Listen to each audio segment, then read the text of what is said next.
right? To prove the existence of the external world to begin with. But can he? It's the same thing. But can he? Prove the existence of angels, like with any kind of empirical methods? No, obviously you can't prove away for like certain theological aspects of the of science. Saying, like our belief that the prophet is alive is a subsidiary of our theological base, which is. So how do you know this prophet is truly alive? How do you know he was a true man? I would say that once you have the theological basis of the religion of this, like we're not going to debate like the existence of God, so to speak, right? Me and you, because we have a commonality in belief. Insofar as somebody believes that God is true, and they have, let's say, good reasons for believing the Quran is true, then everything that's subsidiary to that is natural. It doesn't need like external sourcing necessarily. That's right. Like I can believe angels exist, even if somebody says, well, you don't have external sourcing, right? But you know Mohammed, so but the things I can't trust about him, right? Because like, I'm not trying to debate you. I know, but the thing I want to mention to you with Mohammed, the things I can't trust about him, because he was given these revelations, and he was the one that pretty much made the Quran. You can see that Muslims are not praying to the Prophet in their prayer, like as I see as it is, but we can obviously concede, we can get out the argument, but I still see as it is. I just mean like when you say that they're praying to him, when they're saying peace be upon you, O Prophet, they're asking God, and then they say and upon all the. No, but it's literally saying, it says peace be upon you, O Prophet. It's like me saying peace be upon you, brother. I'm talking to you. I'm talking to you. Yes. Yeah. So when you say peace be upon you, O Prophet, you're directly saying it to him. Yeah, because we believe the angel carries it to him. It's not. But he doesn't have a divine. So you're saying he's alive? Where is he? Yeah, in Surah Al-Baqarah it says that the shuhada are not dead in their graves. The prophets, the earth doesn't take them. Like in Islamic normative theology, the idea. So you believe Muhammad's alive in the grave? In some liminal sense, yeah. Is there 72 virgins there as well? I'm not sure. Because basically when you in the afterlife you believe in the grave that you will have a heaven and a I hell. don't think that's relevant to our given question. Like if we're asking, is the Prophet alive in the grave? According to normative Islamic theology, he's in a liminal sense alive in that he receives the blessings of the believers. Because we say, Allahumma salli ala Sayyidina Mohammed, my belief is that right now the angel Gabriel took it to the grave of the Prophet and presented it. But you know how you said Muhammad is alive in the grave? Let's say for the sake of argument he's alive in the grave, right? Yeah. So we see in Islam, right, in the grave, right? I heard it many times before. That you're either tormented in the grave, right, or you'll have a paradise in the grave. But in the grave, is there 72 virgins in the grave? I'm not sure, but what I would say is like the garden that's available to you is not like heaven itself. You get a snapshot of the heaven that's available. No, because many times Muslims said like you're in the grave, you'll have the paradise. Well, you get a vision of the paradise that's available to you. Yeah. You don't have paradise itself until after the reckoning and everything. Yeah, but I would just say this is not. I don't think. So you're saying Muhammad's just like visioning heaven? Not visioning in the sense of like imagining, but that you get like literally from what you get like a window, let's say, in which you can literally see. But how can Muhammad be in a grave and Isa is in heaven? Isa in the Quran, Allah saved him and brought him to heaven. But Muhammad is meant to be the greatest example, somebody I am to follow. But he's in the grave. Why is he not in heaven? Right? He's in heaven. But we believe Jesus is in heaven. We follow Jesus. Our main head is Jesus Christ. And Jesus is in heaven. He always was and always was. Always was and always will be in heaven. Jesus, according to Islamic normative theology, at one day will pass away. It's just not right now. I would also say Enoch, Enoch. Idris, yes. Yeah. He's alive in heaven. God turned. Oh no, we believe in Christianity. There's like levels. So we have heaven, then we have Hades. So these prophets at that time they went to like a place called Hades. Well, in Islamic normative theology, Enoch is in heaven. Heaven, yeah. It's not exclusive to Jesus that he's the only prophet. But this is fair. Muhammad is meant to be the greatest example, right? But I see other people much better than him. I see. Of course he's dead. Everybody who leave this earth and die. Yeah, I see other people much better than Jesus in heaven, and it literally says much better than Jesus. No, Jesus, than Muhammad in the Bible and in the Quran. Like Isa was sinless. Muhammad was a sinner. Isa's coming back to judge the world. Muhammad is not. Like I have to look at who this man Isa is. Where was he a sinner? Muhammad, because when he's also, I believe sin is anything that transgresses against God's commandments, right? And in the Quran it says, "Oh Muhammad, ask Allah for the forgiveness of your sin." So what was that sin that Muhammad had committed? Are you aware of what the sin was? No, but sin is something that, if you're asking forgiveness from God. But I'm saying, like, do you know the context of that specific verse, so to speak? But a sin's a sin. Whether it's a minor or major, sin's still a sin. You still transgress against God. Minor, major thing is the best way to look at it. That's what Muslim said. The person that was here earlier, I don't think constructed it in the best fashion. A better way to look at it is that, like, say in Islamic law, if you're familiar, there's like 5 categories an action can have, right? Mubah, mustahab, right? Makruh, haram, halal, whatever. There is a way to be outside of that. If you've ever heard of like adab just generally, Adab. so your idea of what your sinfulness is relative to your morality. So if you know Yeah, but still, you ask forgiveness from your parents because you might have done something wrong. And asking forgiveness from Allah, right, who is a God who forgives sins. You have definitely done something wrong. But Jesus was sinless. You know, it says this, right? The Prophet said, when any human being is born, Satan touches him at both sides of the body, except Jesus. What was so special about Jesus that even Mohammed admitted that he was, that even Mohammed admitted that Satan could not touch Jesus. And brother, Satan touched Muhammad. Satan had an effect on Muhammad.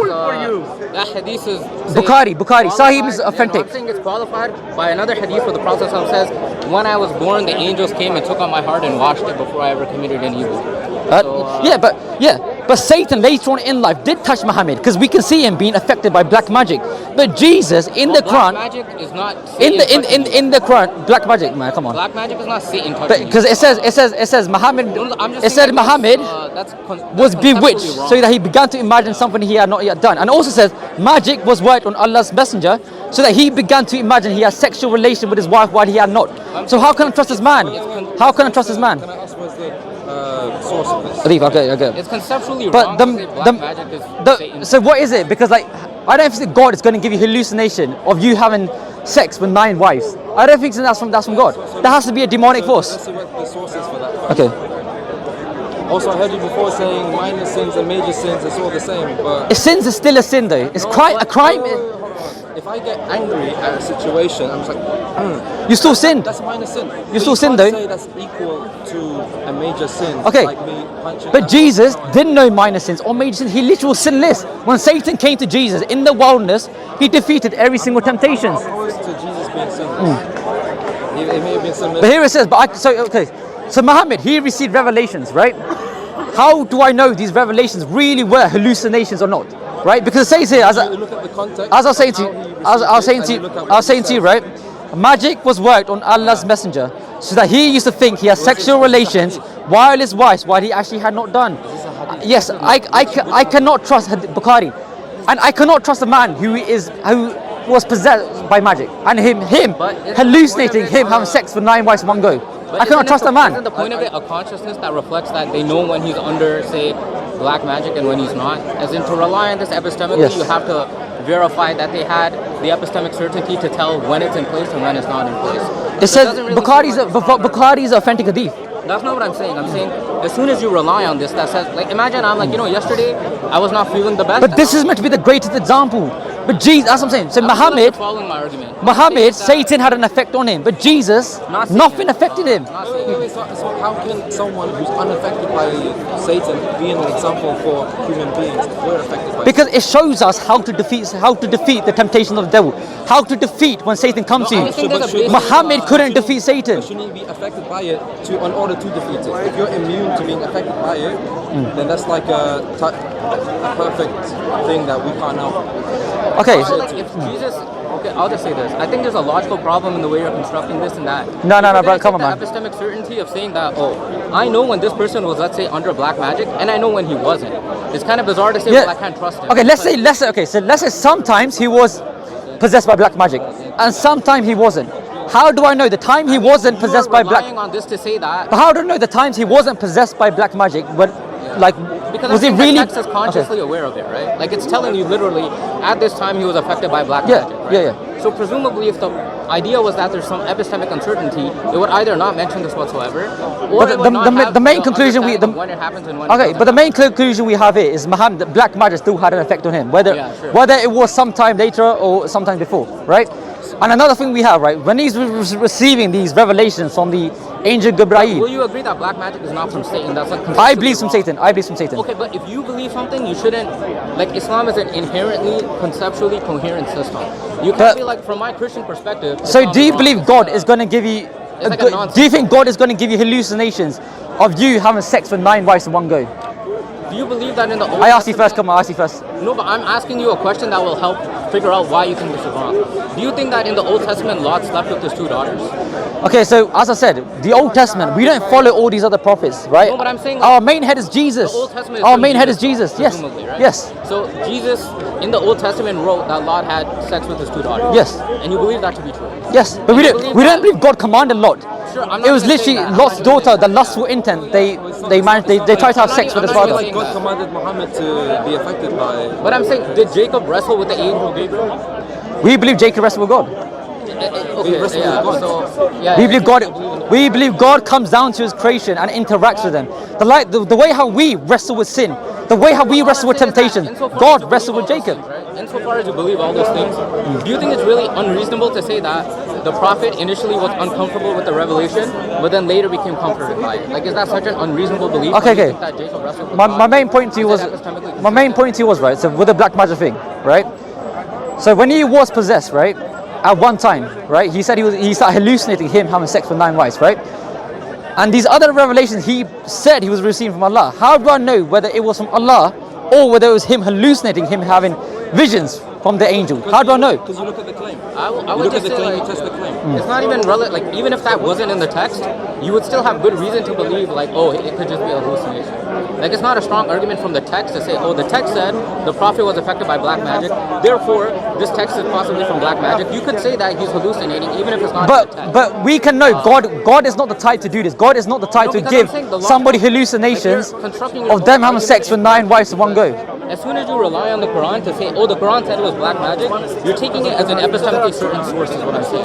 But then you're using it inconsistently. So No. it's better for you to just be like, I don't believe anything the Quran says. This is hadith. Anybody that, This is hadith. yeah, or the hadith. Like, as soon as you rely on an epistemically certain source, you can't rely on it inconsistently. You get what I mean? You can't be like, I believe in the first half of the hadith, but not the second half of the hadith. So you should just reject it outright. But you, like, I don't believe in no, hadith, but this I don't believe in Quran, is I what I'm think saying. it's all wrong. This is why I put my trust in Jesus, because all through the Bible we see Jesus' perfection.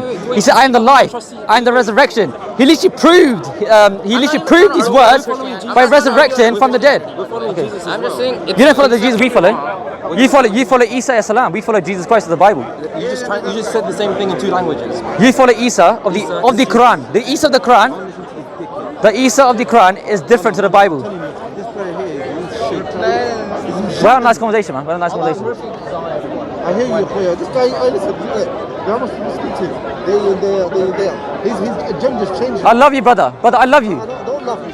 I love you for the sake of Jesus. Love your mom. Don't love me. I love you for the sake of Jesus, brother. Akhi, let me say something.